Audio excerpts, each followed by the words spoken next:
Shanti. So this is verse 10, Shloka 10, 18th session.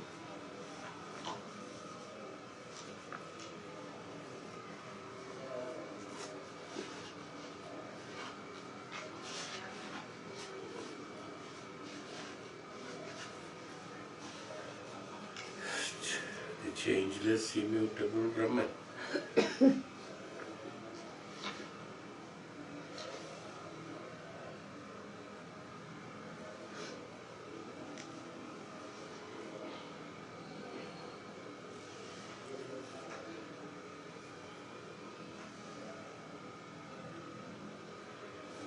Yatha kasho rishikesho nanopati gato vibhu Tatpedat Bh.Aadi Tannashe Kevalo Bhavet.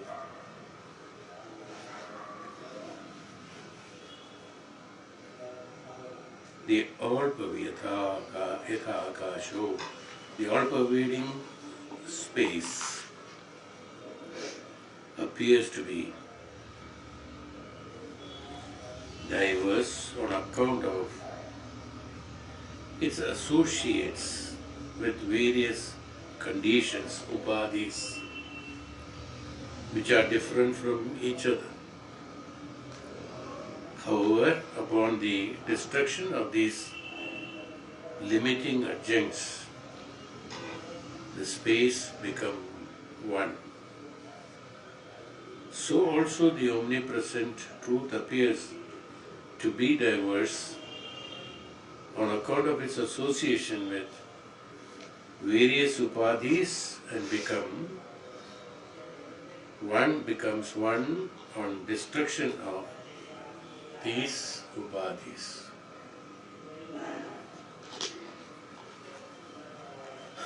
Everything is superimposed.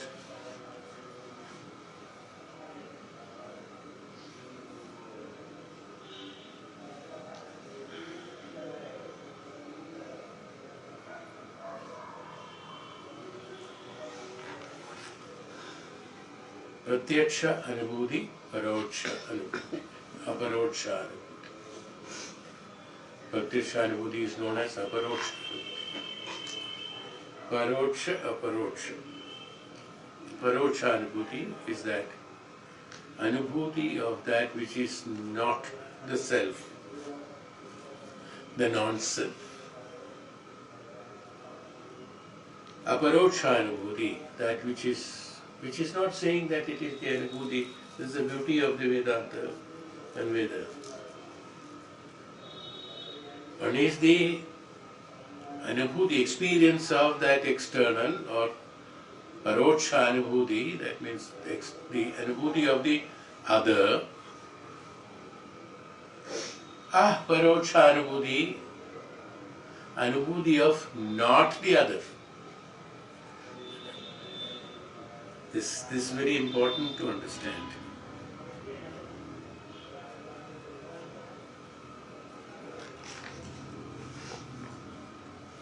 The beauty here is that even if we say that the Anubhuti of the self,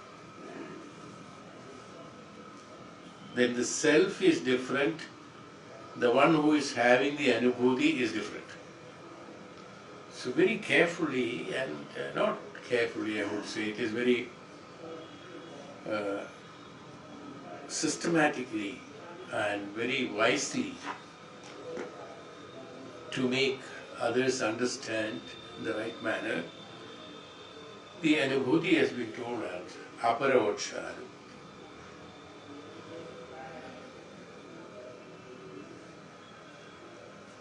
Paroksha Anubhuti, which is only that from the objects that what we get. Aparoksha Anubhuti is that which is not from the others. If it is not from the others, what is that? I don't know. It is not from others, that's all. Because after the others, if there is no Aparoksha Anubhuti, that means if it is not the Anubhuti from the others, further analyzing, there is no anubhuti at all, because there is nobody who to have anubhuti. Then only we can say the self-anubhuti, self-realization. Here realization is only from the externalities, when Aparokshanubhuti is that which is not from the others. Whether there is anubhuti there or whether there is no anubhuti, nothing is discussed. So, according to the analysis, when you said, when anubhuti and anubhava is only from the others or that which is not the one, when there is only one, there is no question of anubhuti, anubhava of the one.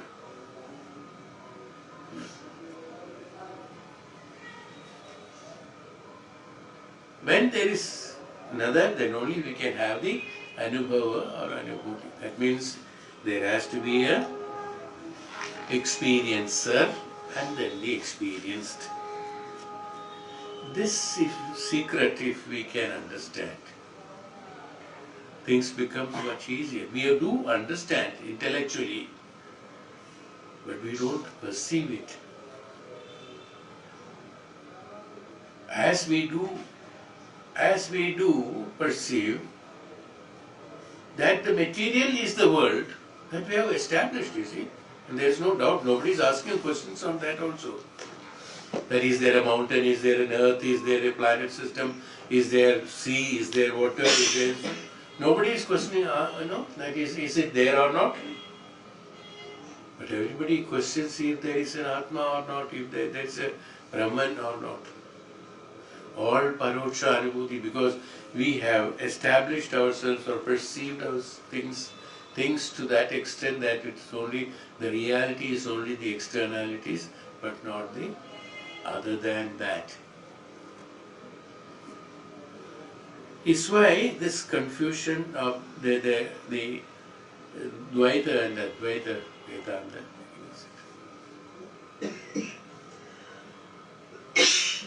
Many have asked,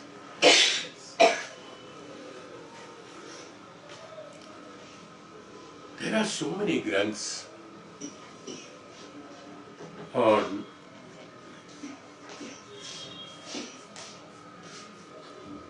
Bhakti is there, Bhagavan is there, Pratyaksha Bhava is there, and Sakshatkar is there, and Tapasya is there. There are so many granthas are there, and there are so many incidents and so many experiences, so many explanations have been given. Puranas have told that so many things have happened and this, that and all. There is God, and they said that the Pratyaksha of the Bhagavan is there. We said that Swayambhu, Jyotirlingas are there, Swayambhu Bhagavan has appeared somewhere. These are all being explained. And the same Vedic science, from there only it has been derived, and these have been explained all over. So there is a question. It is very natural to have this question in the minds of the people, humanity, that when there are these diversities are there are so many incidents happening, is how can suddenly I believe that it is not there, or it is only superimposition, it's only sort of an anubhuti, or it is only a sort of hallucinations or imaginations, or the mind's play and things like that, where there is nothing is there, whereas in the Vedanta,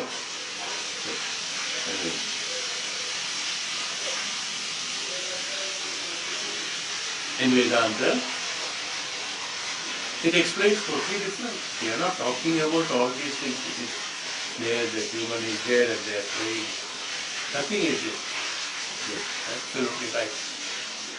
Their question is absolutely right. And the answer of the great nobleman is also absolutely right. Why? Because we have to understand, as I told you in the beginning of this session itself, that we have to understand we are discussing about Veda Anta. In Veda Arambha, in Veda Madhya, these descriptions are there. In Veda Arambham and Veda Madhyam, these descriptions are there. But in the Veda Anta, that means the ultimate goal of all this Arambha Madhya is that which is known as the Vedanta, where we, after traveling through all the Puranas, the Upanishads and the Vedanta, Brahmana and Prakritika Upanishads, and all the other divisions of the Vedangas, there are various Vedangas.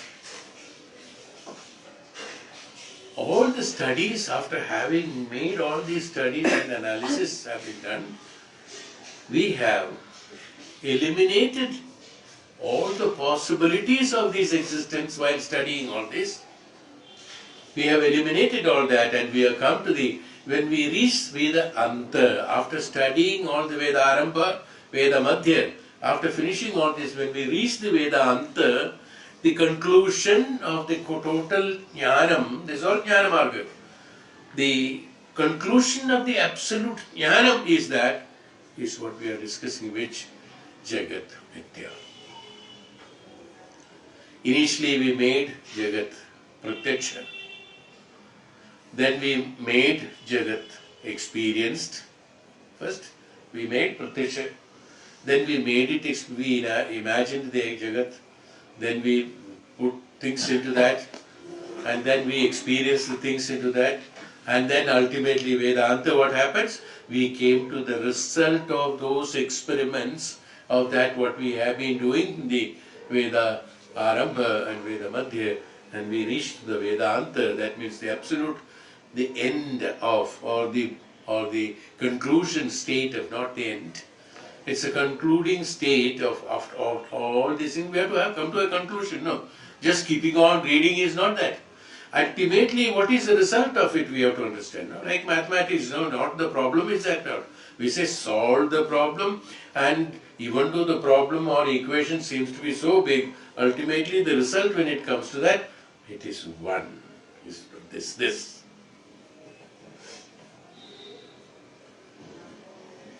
That what is one is what is called Vedanta. So a man who would like to understand only the Veda Arambha, he listens to Vedanta be in the beginning, he will not be in a position to correct it. It's not possible. Am I clear? Other day she had asked a question. I have sent it forward to everybody, I think, that somebody has asked a question.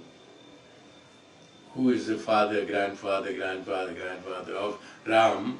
On the other side is some Babar or something like that. And on one side, some people could explain one or two generations, and some could. And somebody asked, oh, who is the father of Ram? Who is the grandfather of Ram? Who is the father of that grandfather? Kept on asking, and ultimately we came to Brahman, Manu, and then Brahman. Okay. Then she had a very genuine doubt. If there is a descendant of something, is it not itihasa? Is it not adhyatmika? Whereas we say Ramayana, Mahabharata, Mahabhagavata, and all that, adhyatmik grantha. So I said it is not, because Brahma and Manu is in a perception. Where there is perception, it cannot be itihasa. Itihasa is that it actually proves there is a pramana grandham. Itihasa is the pramana grandham. There is an established truth there. I mean, that existence is there. That it has happened. The war has taken place, and so had lived. The reminiscences are there. Their photographs are there. So this thing is there. Ashoka pillar is there. Or things like that. These are called itihasa. But whereas, when there is a principle of the God principle involved in it, conscious principle and teaching of the God principle is involved, it is known as the Adhyatmik Grantha, because the Adhyatmika Adhyayana can be done through that. Whereas in Itihasa, when you see world history, what Adhyatma can you learn from that? Only we can say that. So and so has discovered, this place, that place, India and that and all that. So and so people have fought war and then conquered this one, lost. So many other things. Somebody has ruled the country and somebody has conquered the country. Or somebody has brought the evolutions to certain countries. These are all Pramana Grantham. When there is a Pramana Grantham, it is known as the Itihasa. Itihasa. That means that which has happened, we presume that it has happened. I mean, that also a presumption somebody has written there.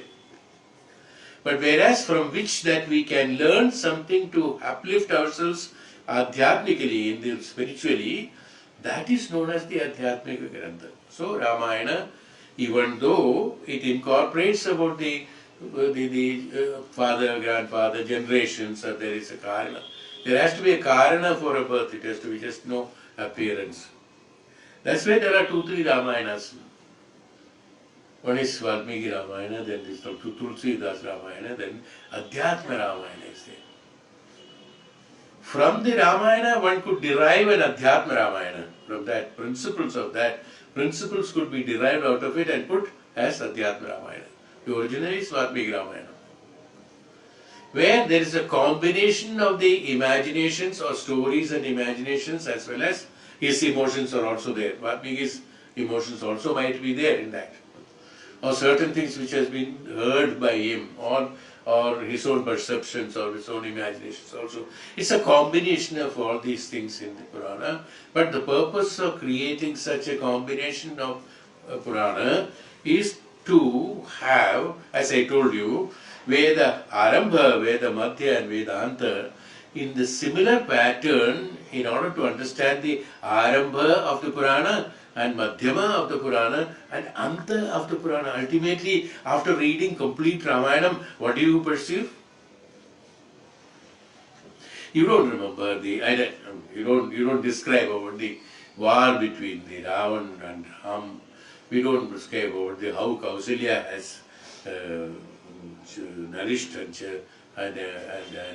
brought up Ram, or how the other things have done. Ultimate principle what we have done is that Bhagavan, Ram is equivalent to Bhagavan because he is a Maryada Purush, and because why we call him as a Maryada Purush is because of these principle. Sita is like this because of this. Lakshman is qualities of this, Hanuman's qualities of this. We identify the qualities of them at the end in order to learn adhyatmically uplift ourselves. Spiritually uplift ourselves, that's why it is known as a Adhyatmika Grantha. It is not an Itihasa. Today I asked the other day, I could not, suddenly I remembered about it, so I wanted to tell that. So is why Adhyatma. Adhyatma is that in the beginning, every action of the Vedas, Vedanta, Arambha, is all based on the practices.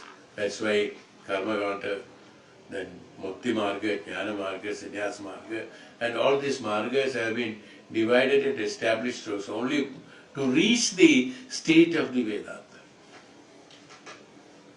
Even in Bhagavad Gita, in a smaller version of it, even though it is very secret and absolutely deep into that is established, but externally we will not be in a position to understand that.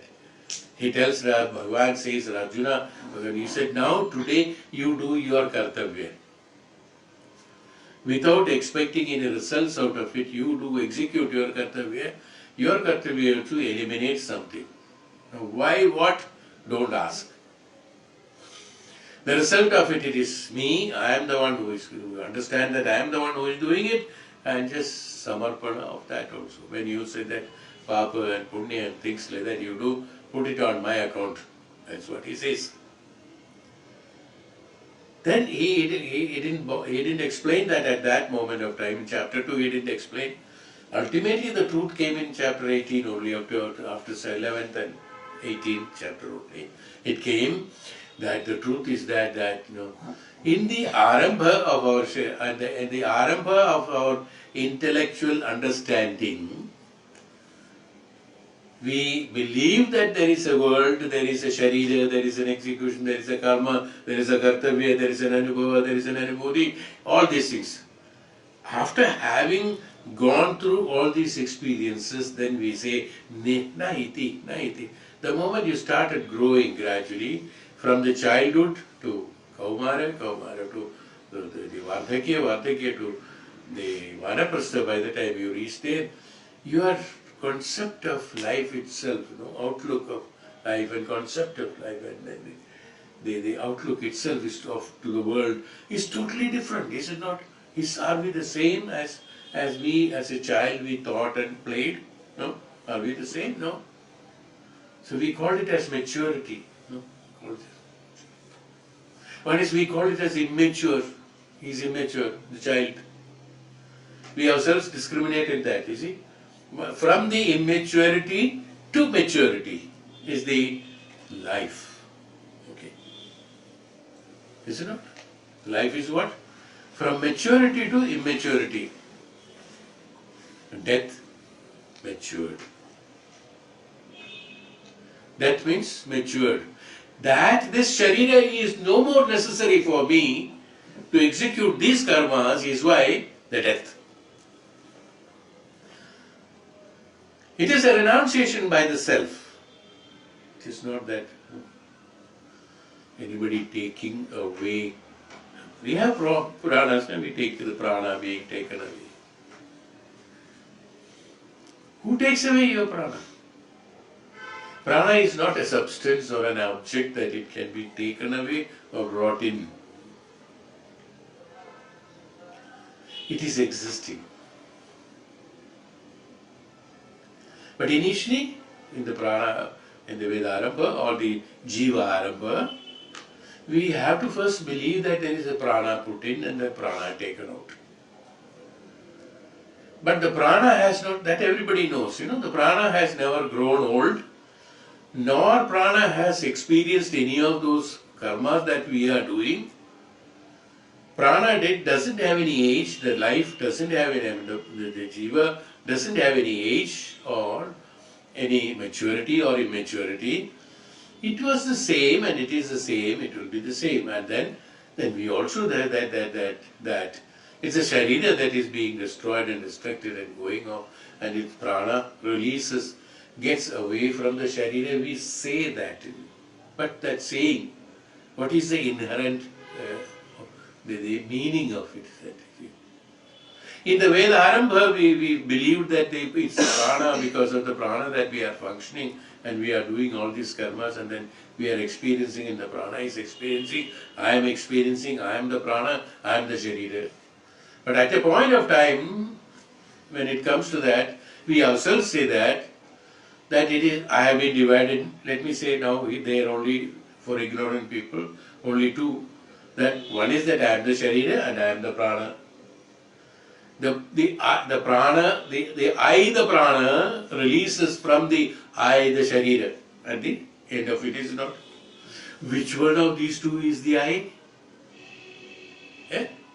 You got it? This is how you have to analyze the life also. In everywhere, there is a Vedarambha, Veda Madhya and Vedanta. So in the beginning itself, if we say that the prana is the I, not the sharira, because if it is I, then sharira, it will not destroy, it will not get destroyed, because prana has been released from the sharira. The I prana has been sharira, removed, taken out from the I body. I am just telling this, okay. I am analyzing it according to my own way of doing it. I prana and I sharira. Which one is right? We can very distinctly say that I prana is the right, because that doesn't get destroyed. The other one is destroyed. So it is not me, it's not the I. Which is the right? That is the right. In order to reach this conclusion, we had to live all these 100 years from the Arambha to the Madhyama, Madhyama to the Anta. This is called the Anta. Similarly, the Vedanta. is that the conclusion state of the creation or existence of the Parabrahman? In the beginning, we have to go through the Puranas and stories, and then principles and Maryada and Kartavya and Karma and execution of this, and ultimately we say Kartavya reject, Karma reject, and this reject, that reject, naiti, naiti, naiti. And at a point of time when an old man reaches his Vanaprastha status, what he would like to say in the Vanaprastha, he says that, yes, I have experienced all, everything. One Raja, he goes to like Dhritarashtra, who, because Dhritarashtra is a very excellent example for all this, who was a very knowledgeable person, knew everything, highly knowledgeable, having the knowledge. He was associated with the physical body and physical pleasures and enjoyments, and also attachments and attractions, putra moha, we say, putra moha.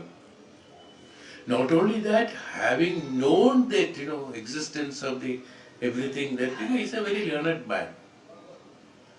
Even after having known all these things, but this knowledge did not come into practice because of his association with the Maya, because of his association with the experience of the body experience, the physical experiences, we call it as bodily experiences. Through that, when he did that, he was overtaken, or his knowledge was overtaken by the emotions and attachments and attractions and the pleasures of the Bhautika Jivan, that means materialistic life, that his desire to be the sitting on the throne instead of Pandu, first of all. Second, that desire of having the sons compared to the others to be brought up, but then not only that desire, based on that, having the powers of the king, what he has done, he has misused all the powers of the king, and then he did all sorts of atrocities, having known that the wax palace is being built, and it is built for the purpose of the destruction of these Pandavas, having known that, he pretended to be not knowing, First of all, he knew it. And having known it, he should have stopped it, is one sin.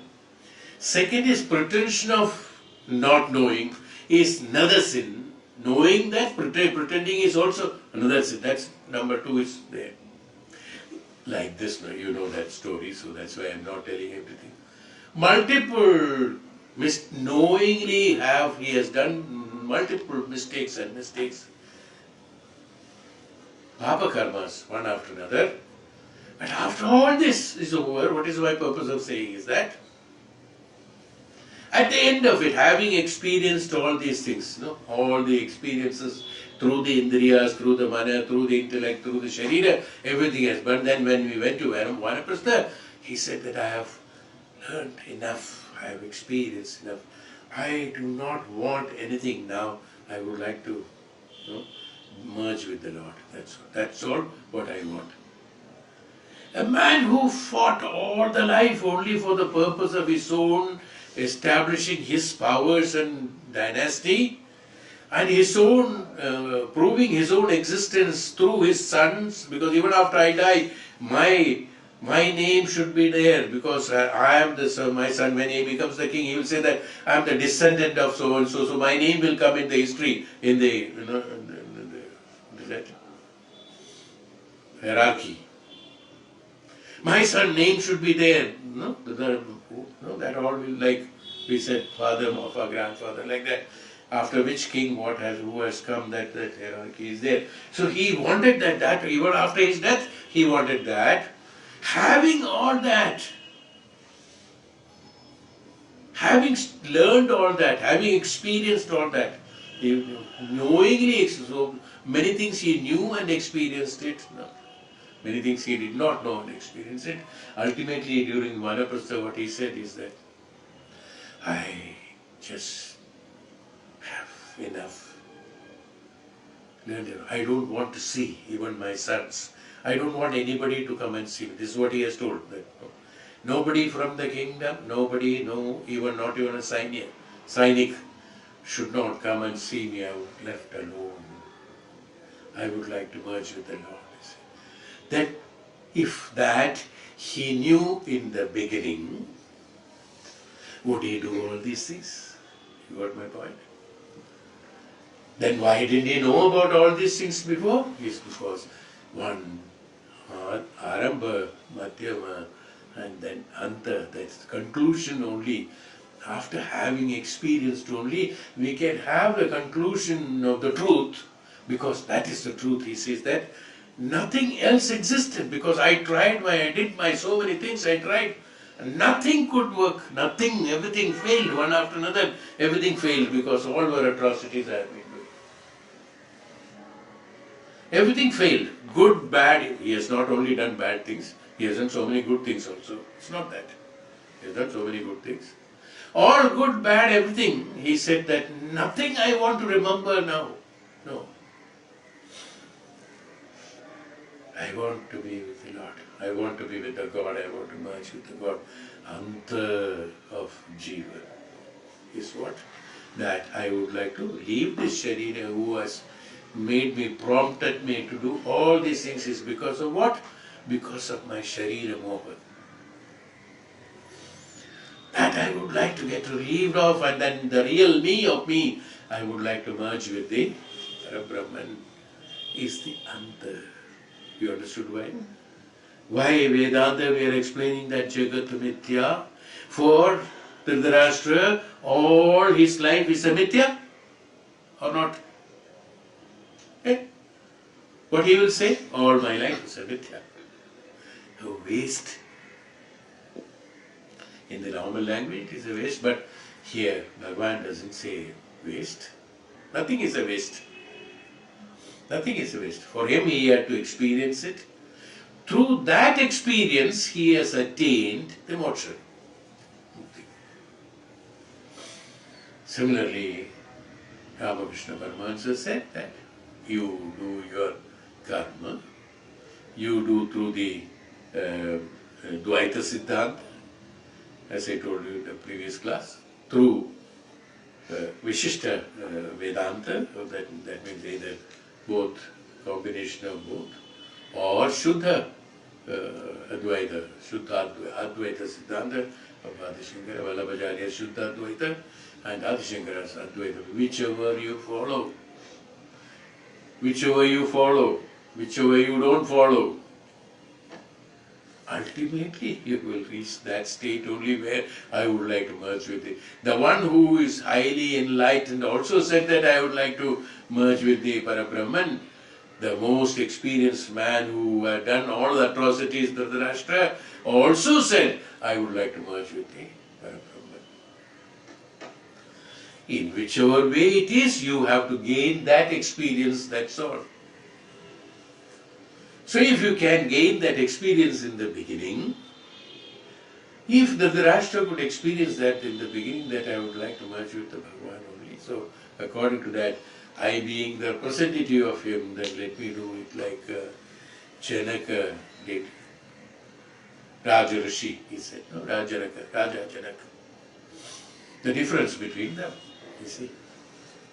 Raja Janak did only good things to the people and to the country, to his karma, to his duties, to his karma, to his living, to his life, to his jivatma. Having a jiva for his jivatma, he did only those having the kingdom. He lived as a rishi. He's a Raja Rishi. He has been named as Raja Rishi. On one side is that Raja Janaka, Raja Rishi's Janaka's life.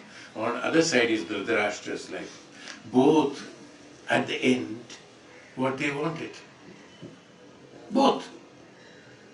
Merge with the Lord, merge with the Bhagavat Satya. Sat Sankartam with the Ishvara. Sat Sankartam with the Bhagavan. Is that what is required? So, why I am saying all these things is that the end, so this end of that I don't want anything else, nothing else is required other than only being one. No? This is what Vedanta. Neither this world is there, nor the world which was there, that is also not there, nor the world you are telling me tomorrow it will happen to me, that also is not there to me. To me it is only that Bhagavat Sakshatkaram, or being with the Layam with the Bhagavan, is only the truth, is what? That Anta, the conclusion part of the life, is what Bhagavan is explaining here. Is why the people who are involved in the Veda Arambha and Madhya, or Jiva Arambha and Jiva Madhya, are unable to perceive and accept and understand the Vedanta. But with the faculty of our intelligence, our intellectual understanding and experiences of life, at least now, if we can understand the Vedanta, that is the truth, work towards it, even though the Anta is the same that I would like to merge with it. But what happens? The merging with the Lord happens much before, and then the execution, the other things happens through that experience. Bhagavan Krishna, as an avatar, he has also done so many things, but he had always been in the bliss. Neither he was attached to punya nor attached to papa. So many things are happening, it's okay. An identity was not there, that his personal identity of so and so is not there. It is only Parabrahman that what is happening. This realization will come when I know the Jagat Mithya Brahma Satyam. Is why difficult. Why? Because I was thinking that why it is difficult to understand. Because we are in the either in the beginning or in the Madhyama status.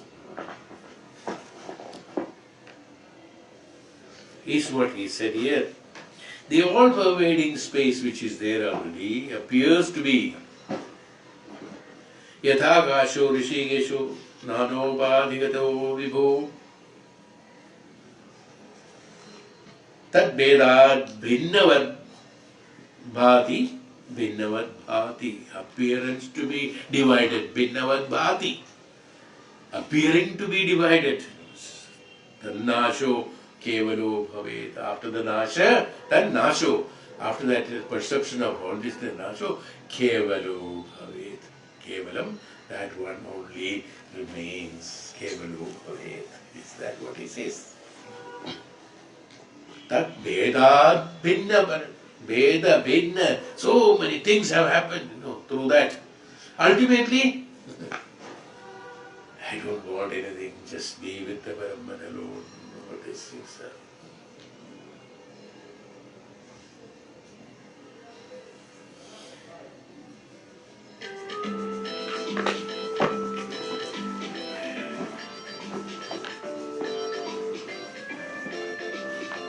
So the all-pervading space appears to be diverse on account of the association with various conditions, upadhis, which are different from which is different from each other.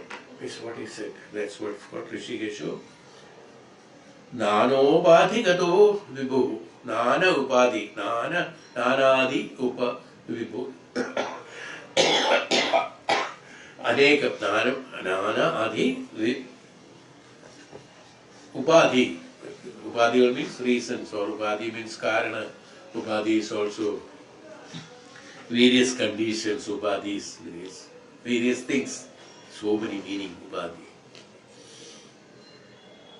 Vibhu. Vibhu is that all-pervading. Ultimately all that is this nana upadhi. Like in our own sharira, our own mana and our own life. How do we identify we or somebody else? With various conditions. Isn't it? So-and-so is from so-and-so family, so-and-so's daughter or son, so-and-so profession. So many people are identified as through, most of the people are identified nowadays during the process, is identified as through profession.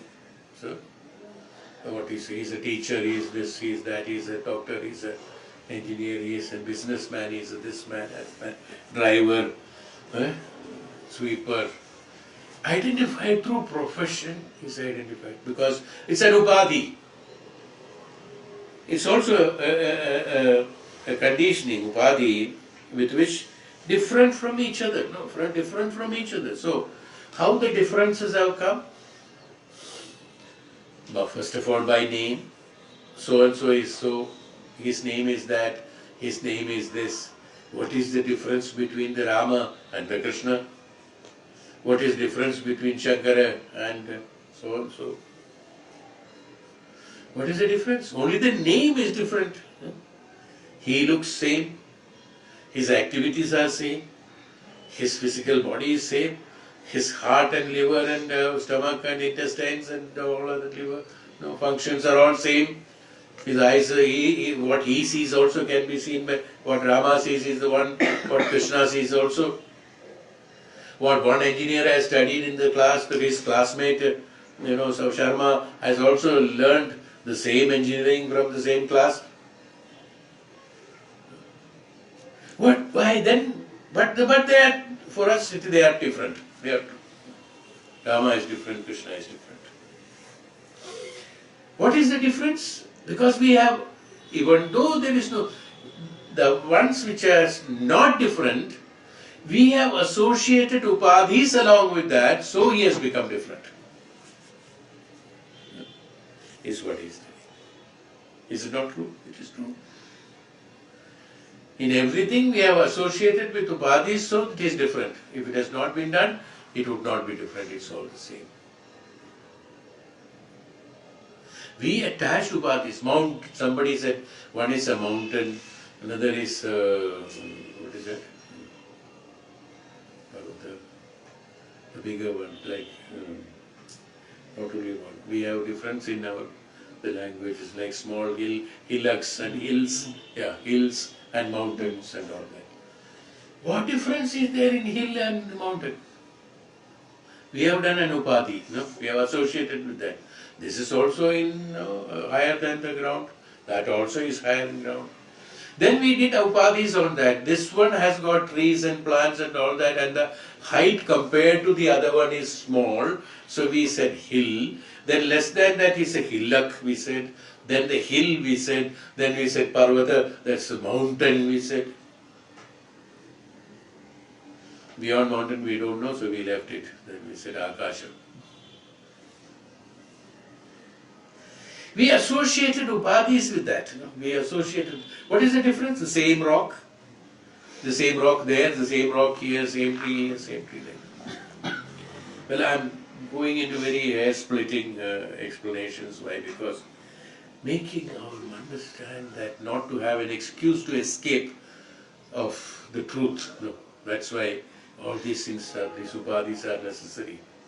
Examples are necessary. Is why Adi Shankara has written this itself. It's only to give us this experience of this association with various conditioning upadhis which are different from each other. However, upon destruction of these limiting adjuncts, the space becomes one. When the demolition takes place, what happened when that collapsed, the earth, what is that? Slide. Landslide. The landslide takes place. The one which was a hill has become a land. What is do we call that which has fallen down as a hill? No. Then we say it is ground only. Waterfall from Gangotri, Yamunotri, all the way. You go with all the troubles and all that, barefooted and saying that where to know, to see from where Gangotri is falling down. What is that again? The Ganga is same. Is it not the same? Adi and Anta. We would like to enjoy the Adi, from where it has come. Ultimately, whether he has come from the Gangotri or from Yamunotri, or from small hills from Assam, or from the seven sisters rivers of, we call it seven divisions of them. Then Ganga, Yamuna, Saraswati, undercurrent also, and overcurrent also, and this, that, and it has become divisions, it has become streams and all. Everything, invariably, without any discrimination, what is the answer? All came and merged with the ocean. Is there a differentiation there? Gangotri is so and so in this one, and Yamunotri is here and inside the sea. No difference. All in front of us, all these examples are there. Where has it gone? The beginning of Gangotri. Why it has begun? Only to merge with the ocean. Why it has divided itself into so many fashions and so many ferocious? Sometimes it is ferocious, sometimes it is calm, sometimes it's clean, sometimes it is dirty. Why she has divided herself into various forms and shapes? For what? After experiencing everything, then again merged with the ocean, the same ocean. Whether it has flown or not flown, whether it has begun from there or not, it has all flown there only. If we understand this importance, will we have the importance of the... Yes, we know that it has begun, it has ended. Okay. Will we have this kind of misconceptions of various things? No. It's all merging in the ocean, the same ocean, which has got no divisions. There is no disparities. There is no discrimination. Everything is same. Every water is same. All the waters came from various sources, whether it is punya, whether it is power, including that West Bengal's dirty water coming from the factories also went in merged there. There is no there is no difference between Ganga, Yamuna, and the factory dirt. There, in the ocean, once it is merged. All experiences. Now don't think that there is, so that we can be dirty. No, it's not that. Immediately mind goes there. No? Anyway, I have to be there only. Let me be dirty, preferably that is better. It's becoming good. But then, some people think like that only. Hey, kya karne ka isko? Chodo na. If we know, even though it's all going into the ocean, after going into the ocean, it has not got no differences. But then what happens? There is an importance for Gangotri. There is an importance for Ganga. There is an importance for Yamuna, Saraswati, and Punya Nadis we call it, and its experiences are different.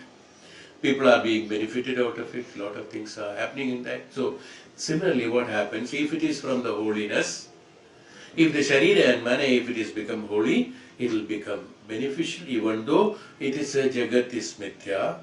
In the Mithya Jagat, it will have the benefit to the others. Okay. And let me tell you something more to make you understand some more things. I don't know it all. Just comes. We see dreams. Most of the people will see dreams.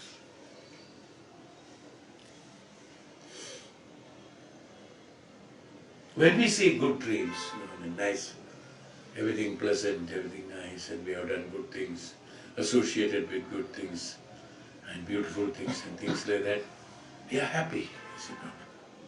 But sometimes we have got bad dreams also. Some maybe influence of what we have seen in the television, something like that, or whatever it is. There are fights, there are bloodshed, and this thing, that. Everything comes to, all the dreams come. Even though all the dreams will vanish once you have Jagrata Avastha, that's not important whether it is a beautiful dream or a very bad dream. But do we wish to have a bad dream? No. We always get kal ke sapne aaj bhi aana. Because kal I have seen something very good. And aaj thinking that I will have the same sapna, slept. Shoot. कल के सपने नहीं आया, वो कल का सपना आया फिर. So, even in the jokingly said, but don't you think that, look at our own experience, I am just telling small things. We live during the dream experience. We are living in that. And how much of kashta, how much of dukkha happens at that time when certain things happen. And how much of happiness happened on the other side, how much happiness also happened on the other side. All this we are experiencing. No? In the Jagrata Avastha, everything vanished. At that time, no, I don't want, that's only an experience. Life, Vedanta, is Jagrata Avastha. Awakened state is called the Vedanta. That ultimate conclusion, that's why we are unable to understand it. During the dream, we don't understand. Actually, it is not happening, and hey, it's a dream. Do we say that? Huh? How many of us have told that? No one has told that. Because we are going through experiencing. We are running behind the elephant and elephant, or elephant behind us. So many things happen. So many things, but nothing. They are all not true. When do we know that they are not true? Only when you wake up, when the Jagrata Avastha. Similarly, when will you know all these are not true? It's only after the reaching that vanaprastha. That's why great Maharshis and Tapasvis have prescribed Balya, Kaumarava, and Vardhakya. Then after Vardhakya, during the Vardhakya, vanaprastha is necessary. You train yourself that during the process of vanaprastha or in the Vardhakya and vanaprastha together, that is the time when we have to understand, at least if not before, at least that is the time when you have to understand that the antar is this. Prepare yourself so that we can undo things that what we have done is quite possible. It is that through the process of practicing of tapasya and attaining that, and we purify ourselves so that we do not have another janma because of the karma phalas. And through that perception, another janma in the sense, again one more of mithya. So even though somebody asks if that means, do you think that this world is not there? No. Great men said it is there. For the man who thinks it is there, it is there. The man who thinks that if the object is there, the object is there. The man who thinks. But the same object, the intellect or the punyatma or the enlightened man, he thinks it is not there, it is not there. For a man who sits in Himalayas and does tapasya without any clothes, he doesn't have the variation of temperature that which others experience in the world, because they are associated with the world. He, being in the world, he is not associated with that, he doesn't feel cold, because he is not associated with cold. He doesn't feel it. I mean, just putting in the words, but due to reasons. He doesn't feel heat, he doesn't feel cool. Shitoshna sthiti, sukha dukkha, shitoshnati, nothing affects him because he is detached from that. So for the same enlightened man, the same world is totally different or it is not there, but the one who is associated with the objects, for him the world is there. We cannot force that into the mind of man who believes that the world is there and the object is there. Let him experience through it, like Bhagavan said. Let him experience through that, like Gangotri started from there. Let it flow through all the way from Himalayas to down the hills and down the through various lands and rivers, and then let it pass through and then come to ocean. That's the only way. Not directly to the ocean.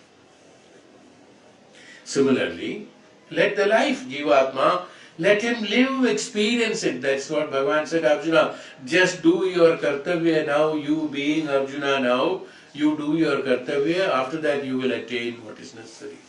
He asked whether should I take sannyasa because I cannot fight. He said, you won't be able to attain the sannyasa. You won't be able to attain that. It's not possible because you have to tone up your mind. So for that you have to finish your kartavya, is what Bhagavan said. Similarly, having understood and having believed and having experiencing that I have got a sharira and mana, there is no other way. If one feels that, one has to experience it, one experiences it, there is no way. Let him. But when you have, Adi Shankara says that, being in the sharira and the mana and in the same status and intellect, if you can modify your way of thinking and understanding of the knowledge through the intellectual intellect by the direct connection from the Antaratma, you being in the Sharira can enjoy or can experience the higher consciousness which is called God consciousness. That's called Sakshatkara. Bhagavat Sakshatkaram can be experienced when you are there. So Bhagavan says here, however, upon destruction of these limiting adjuncts and the space becomes one. When you remove all these things, that's why at the end of life what happened? All that was past and there so many mistakes have happened. So many things have done, everything is a waste. Having finished all that, forget that now. Now at least be there. So once you remove all those upadhis, what you had been identifying yourself as me, with my arrogance, with my anger, with my krodha, with my kama, lobha, moha, mada, matsarya, I was identifying myself as someone other, someone else every time. This comes to an end once I realize these things. They are all manifested on me. Am I that man? When I get angry, I got angry.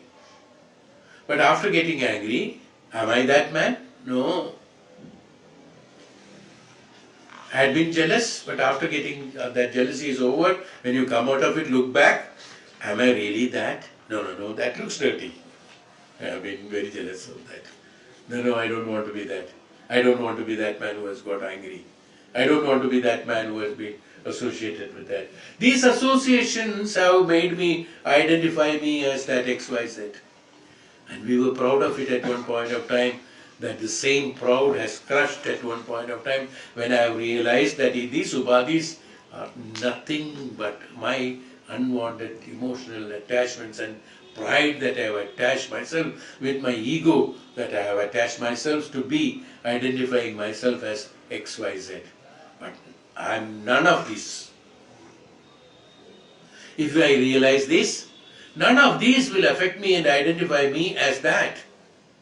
Which is fictitious, which is manifested, is it not? They're all manifestations. That you were angry, you were jealous, you were that, you were this, you were loving, you were caring, you were this. Everything was absolutely manifestations. When you overcome that, being in the sharira and being in the mana, being in the intellect and understanding, when you overcome all this, that you, without any of these associates, is the true you who is equivalent to God. This realization is called Veda Anta, Jiva Anta.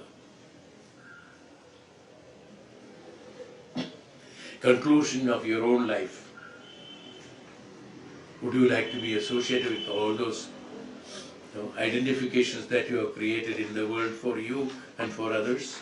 No.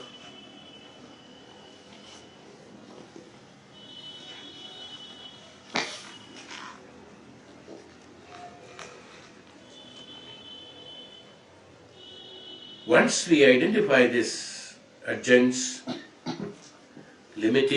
had been limiting us when it is destroyed on account of the associates with these various upadhis, become one on the destruction of these upadhis, becomes one. Behind all apparent multiplicity of existence, the manifold nature of our experience, the one and the only changeless substratum persists in all its splendor. This alone is known as the Brahman and the Paramatman or Sat-Chit-Ananda, so on, any name you can give to that. That is, the names and forms have been associated only because of our thoughts to be associated, and we create an attachment towards that. So we wanted certain upadhis, so the Murti Puja has been introduced, mantras have been introduced, puja has been introduced, certain rituals have been introduced. They are all meant for making me merge with that infinite. Truth and no differentiation is possible in the state of absolute reality. And he himself says here, then how do we come to feel the plurality in the outer world of the innumerable objects which we experience now as so real?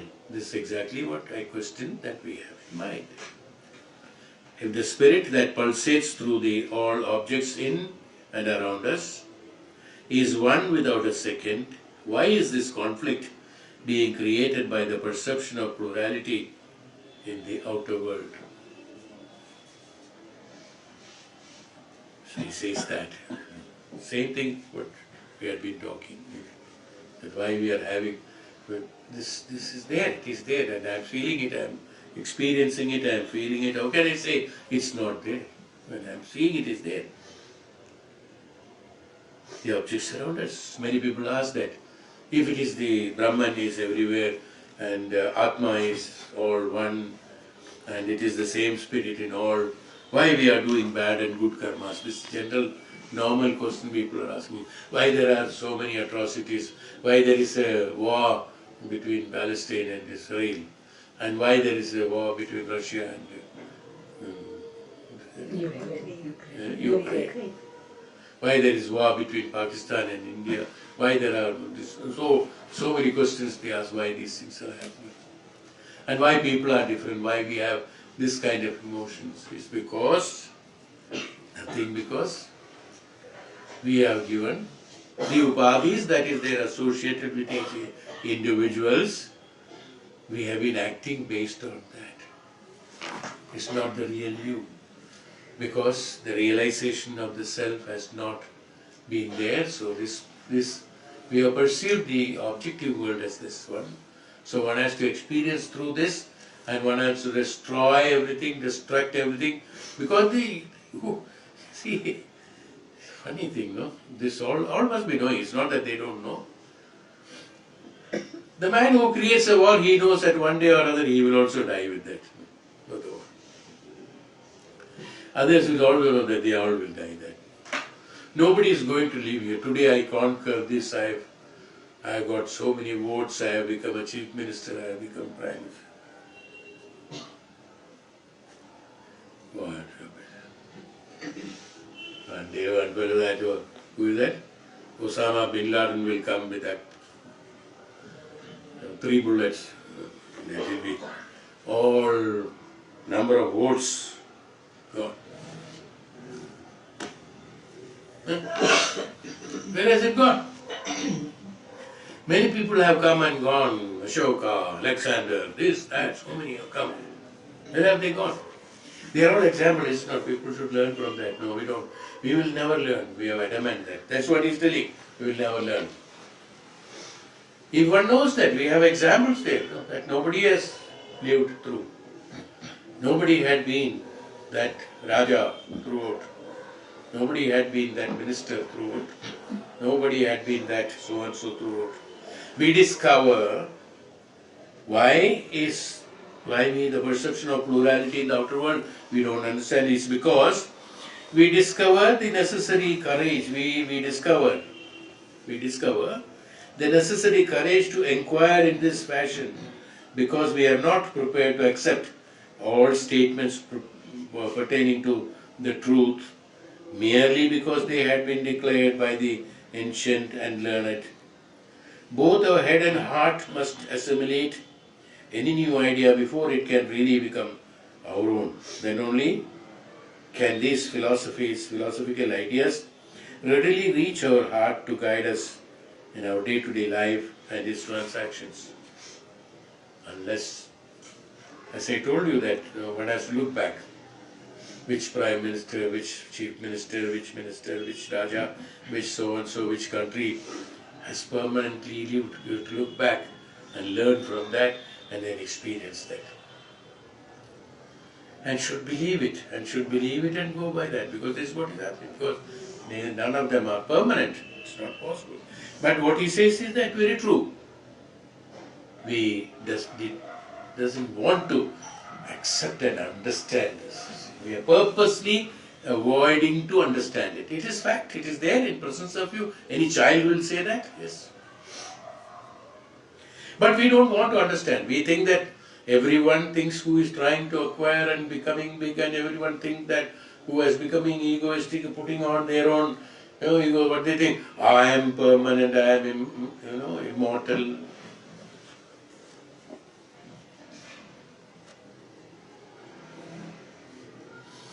I will live ever in this world, but others, I can kill all others and I will only be living. Nobody will be there, so I can occupy all the houses. Both our head and heart must assimilate in our new idea. Look at ourselves. Look at ourselves. In our day-to-day matters also.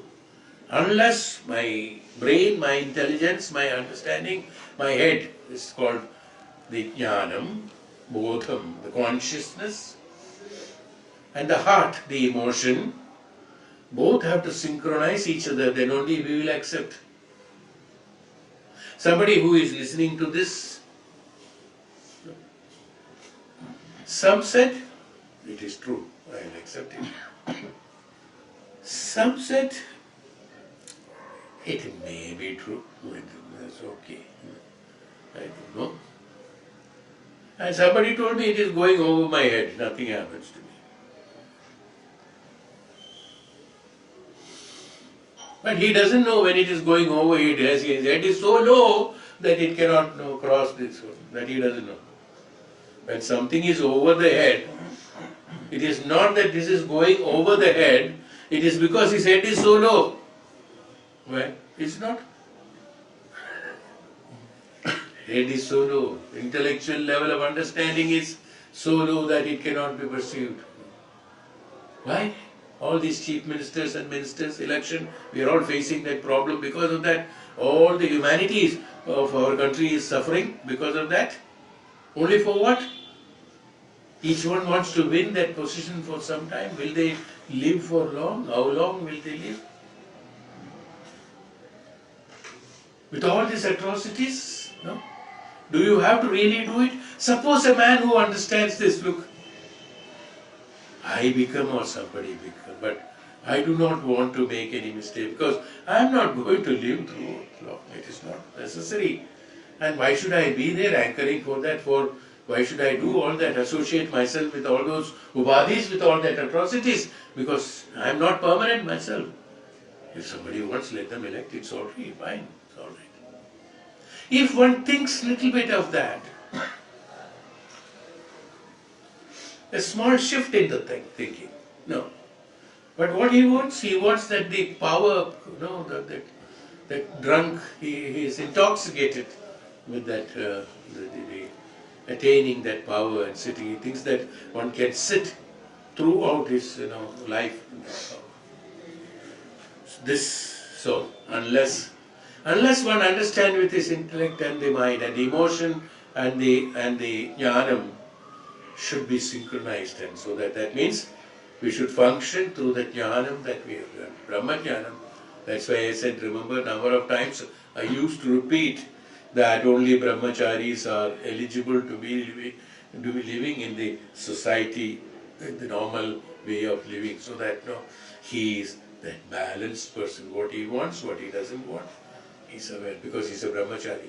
Only that brahmachari can become the true leader. Only that, that means head and heart. What he's talking about, head and heart, is that brahmacharyatam. The consciousness that I am not permanent, I am the Brahman.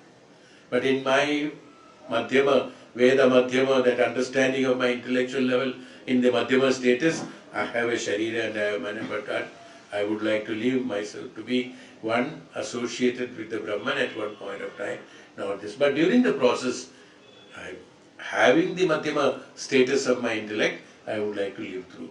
Raja Janak also lived through this. Yes. In Itihasa says, Purana says, Dhritarashtra also lived through, Raja Janak also lived through, but he lived through classified manners.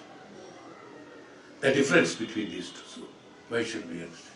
Okay, having Sharira and Mana, one can live through that. This is what he says, that the philosophical ideas readily reach our heart, guide us to day-to-day life and its transactions and transformations.